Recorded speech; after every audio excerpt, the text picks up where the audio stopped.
I meditated every single day for 6 years, and it took me around 4 years to learn what the number one mistake is around meditation that people who either start and then stop experience, or the people who just constantly push off meditation never even know. And also, people who meditate also don't even know this number one mistake around meditation, a lot of them.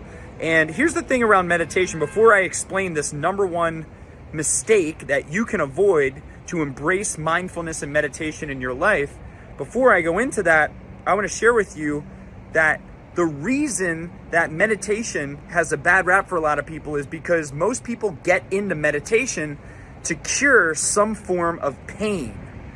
Think about that. Most people have a painful life experience which forces them or causes them to want to go into meditation, right? Most people don't go into meditation with the thought that everything in my life is going great and now I'm gonna meditate, right? Most people go into meditation because something bad happens in their life. And when you enter anything in your life with an ailment focus is something where you're focused on overcoming a problem in your life rather than enhancing your life. The overall context of meditation is framed as some form of cure, right? So when I explain this one mistake, you're gonna understand how it's actually the opposite of a cure, and it's more of an enhancement to your life when you're doing meditation right. So for me, I suffered with debilitating generalized anxiety disorder for years. For years of my life, I was literally walking to a psychologist's office in downtown Philadelphia. His name's Mark Moore, amazing psychologist in Philadelphia. And I was at my lowest of low point in my life. I mean, it was horrendous. My family went bankrupt. I lost everything after 2008. Our house got repossessed. Everything we owned got repossessed. And we literally went to nothing.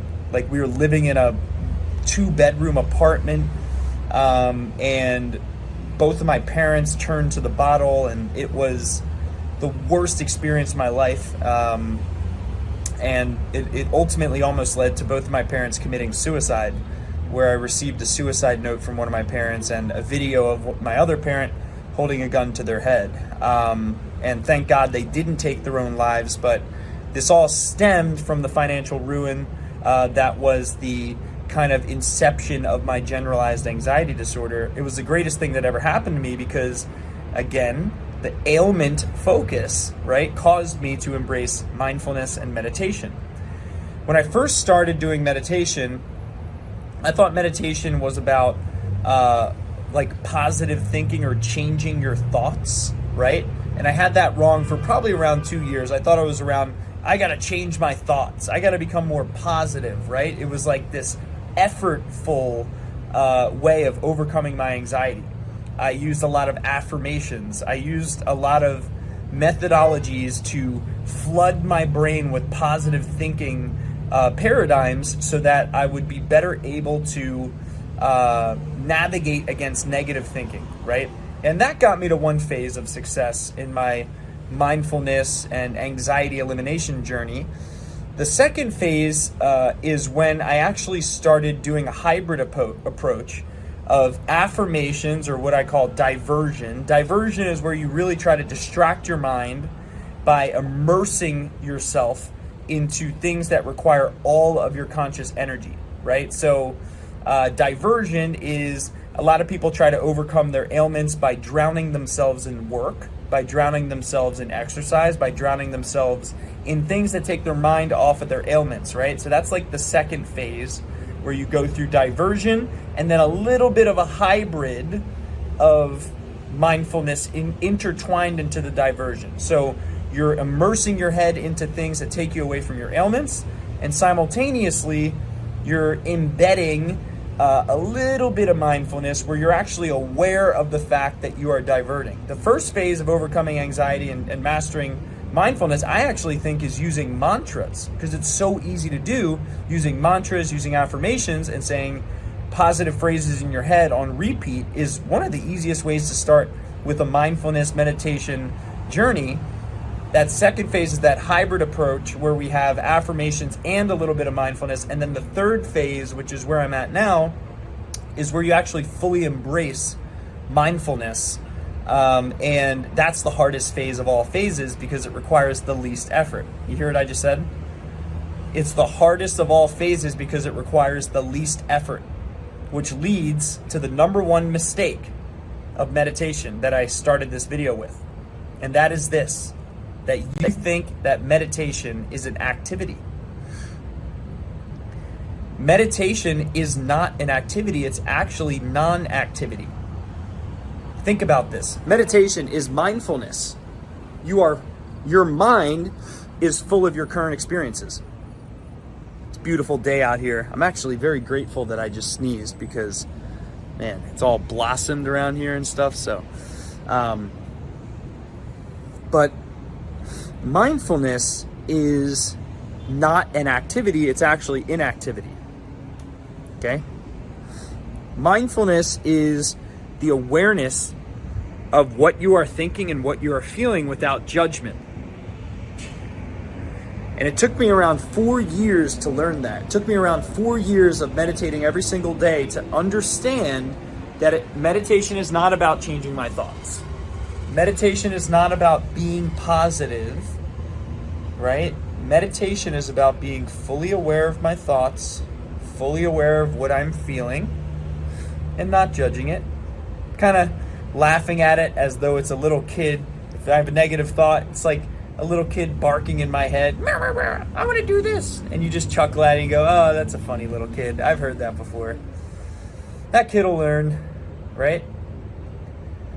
And it becomes this very soft approach towards your thinking to where you actually are in observance of your thinking rather than your thinking being in observance of you, meaning your thoughts controlling you. Does that make sense, right? So the shift that most people need to make when it comes to mindfulness and meditation is the thought that it actually takes effort or activity to meditate. This one paradigm shift will change everything you've ever thought about mindfulness and meditation, right? Not only will getting to the inactivity level of meditation change your personal life and your levels of happiness and gratitude and fulfillment in life, because you feel buoyant. You feel like you're bouncing from opportunity to opportunity because you embrace everything as though you're riding a wave, right?